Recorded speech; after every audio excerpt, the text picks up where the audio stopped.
Oi, oi, seja muito bem-vindo a mais um episódio do podcast Sentido para que te quero. Esse episódio é para falar um pouco sobre alguém que, bom, é muito importante para que eu esteja aqui hoje falando sobre a logoterapia, que é o seu fundador, Viktor Frankl. Hoje é o aniversário de Frankl e se estivesse vivo faria 120 anos. E esse episódio é para a gente pensar um pouco, bom, então o que mudou com o Frankl? Qual a contribuição que ele traz hoje? Qual o lugar que a logoterapia está? O primeiro episódio desse podcast foi, inclusive, um episódio em que eu questionava um pouco o lugar da logoterapia na atualidade, trazendo, de certa forma, um olhar até um pouco negativo sobre o lugar para onde a logoterapia está indo. Mas aqui eu quero falar também sobre a imensa contribuição de Frankl.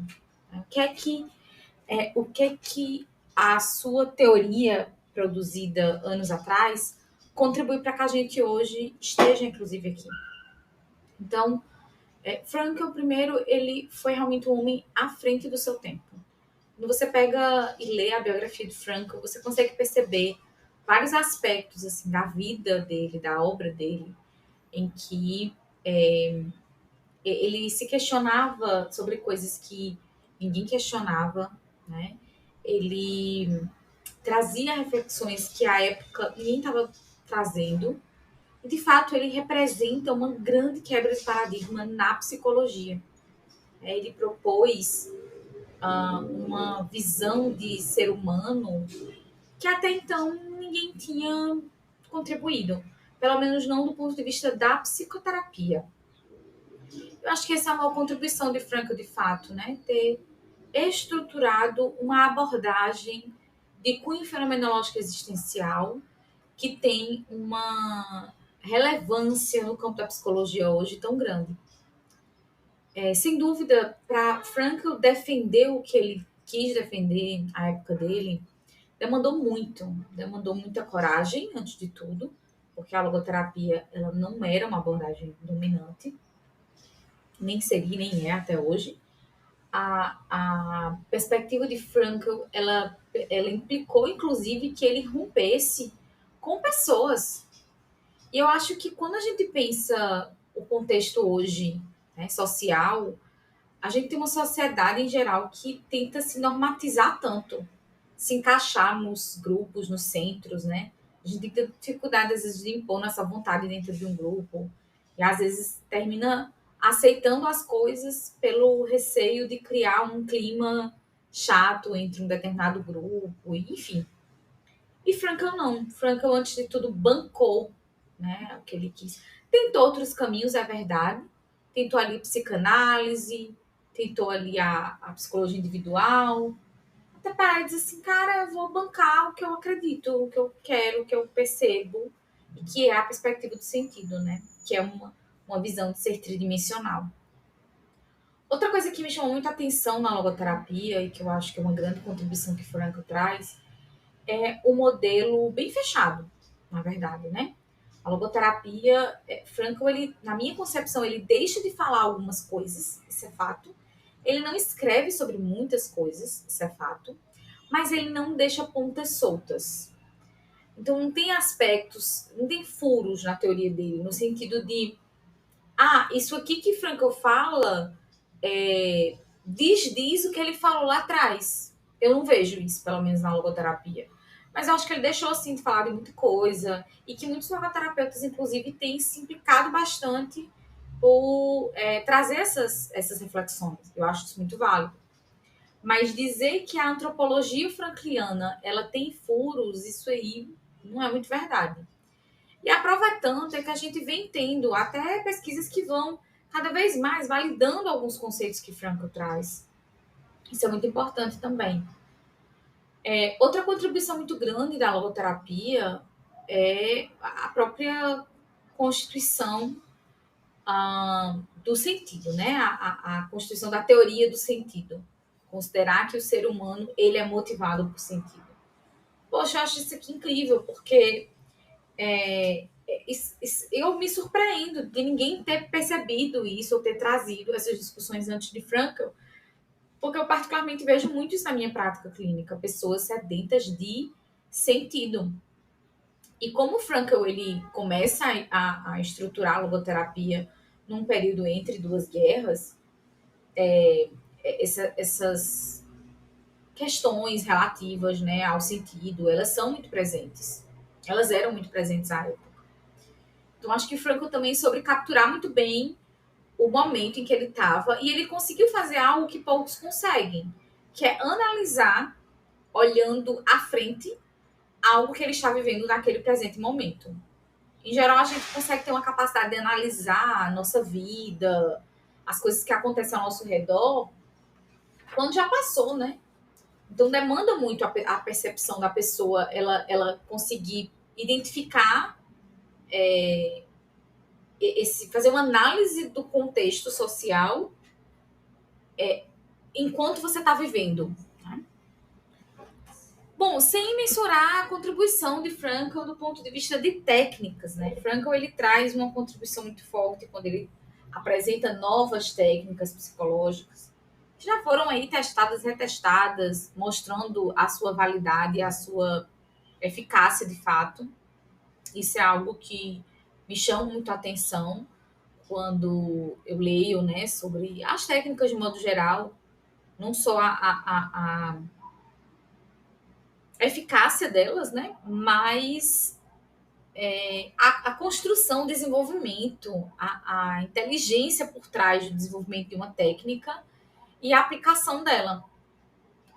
Acredito que Frankl também trouxe um outro olhar para o ser humano, percebendo ele não só como um sujeito adoecido, mas também como uma pessoa que tem potencial de estar saudável. Eu acredito que isso impacta muito a maneira, inclusive, que o próprio paciente vê o processo terapêutico, em que ele consegue reconhecer o potencial dele enquanto ser humano, em perceber, bom, eu estou vivendo isso aqui, mas eu não sou isso. Eu estou em um processo de adoecimento, mas eu não sou o adoecimento. Eu não sou a doença, ou qualquer uma questão nesse sentido. Então, acho que a logoterapia, ela ainda que tenha realmente uma firmeza em termos de chamar a pessoa para responsabilidade, não que outras abordagens não tenham, mas a logoterapia também é esse lugar de chamar a pessoa para uma esperança inclusive de si, saindo desse olhar muito reducionista de viver e de olhar para o outro. Então, sem falar que Frankl ele traz uma contribuição muito grande do ponto de vista da espiritualidade, tópico que também era muito ignorado pela academia na época dele. As pessoas nem falavam e tampouco reconheciam a importância que a espiritualidade ela pode ter para uma pessoa. Então, Frankl colocar a possibilidade da espiritualidade, da religiosidade, como um caráter protetivo é extremamente importante. Não é que a religião, para todas as pessoas, ela vai ser saudável. Mas ela pode sim ser um espaço, um contexto de muita saúde para muitas pessoas. Então, acredito que Frankl ele traz muitas contribuições nesse sentido. E aí, não só também para a pessoa, mas para a própria psicoterapia. Quando a gente tem uma abordagem em que parte da premissa do encontro existencial, então a gente pode realmente ser uma outra pessoa ali, acolher o outro, ser reconhecido como sujeito. Isso é possível na logoterapia. Ela é aberta. Ela é uma abordagem completa. Ainda que Frankl tenha utilizado o termo complementar, e esse é um grande... Existe muitas dúvidas das pessoas, né? A logoterapia é complementar as outras abordagens? O que Frankl quer dizer com isso? Frankl quer dizer que a logoterapia, ela olha algo que outras abordagens não olham, por isso que ela é complementar. Mas não quer dizer que ela é incompleta. Ser complementar não é ser incompleta. A logoterapia ela é uma abordagem completa, mas ela atua também, ela traz contribuições que servem de complemento para outras abordagens. Então, do mesmo jeito que um logoterapeuta pode lançar a mão de conceitos, de outras abordagens para olhar questões que ele atende também enquanto logoterapeuta, uma pessoa de outra abordagem também pode utilizar como base conceitos e textos da logoterapia, porque ele também tem essa contribuição. Eu sou muito grata, Franco. Eu não sou uma pessoa que está num lugar de idolatrar o Franco de forma alguma. Inclusive, para quem me conhece e acompanha meu trabalho, sabe que eu teço críticas, inclusive, a ele. Mas eu tenho realmente uma profunda admiração, não só pela pessoa que foi o Franco, mas também pela contribuição profissional Viktor Frankl. Ele presenteou essa humanidade com um lampejo de esperança. Tem uma frase dele que eu simplesmente amo, tá no início do livro Um Sentido para a Vida. E ele vai colocar, né, falando para a esposa dele, inclusive, que o calor dure sempre, mesmo que a luz vá se apagando aos poucos. E essa frase define minha vida. Inclusive, eu estou olhando aqui para ela, porque eu tenho um quadro com essa frase. Ela me acompanha por muitos momentos da minha vida, momentos importantes, tanto profissionais, mas também pessoais. Como foi importante eu seguir com esse calor, que era a minha vontade de sentido, mesmo que às vezes a gente se veja sem muita esperança, mesmo que a gente se veja sem muita perspectiva. Então, realmente, que o calor ele possa durar sempre, mesmo que a gente se veja sem um caminho para onde seguir, mesmo que a gente ache que a situação não tem uma possibilidade. Então, Frankl, ele foi um homem em que nos trouxe, acima de qualquer coisa, muita esperança para viver, para atuar enquanto profissional. Eu acho que ele traz esperança para as nossas vidas, mas ele também traz uma esperança para a psicologia, trazendo uma nova forma de olhar para os seres humanos, trazendo uma nova forma de atuar, trazendo uma nova forma de intervir e de compreender esse mundo. Eu lembro que quando eu estava na graduação em que eu conheci a logoterapia, nenhuma abordagem parecia me capturar de fato.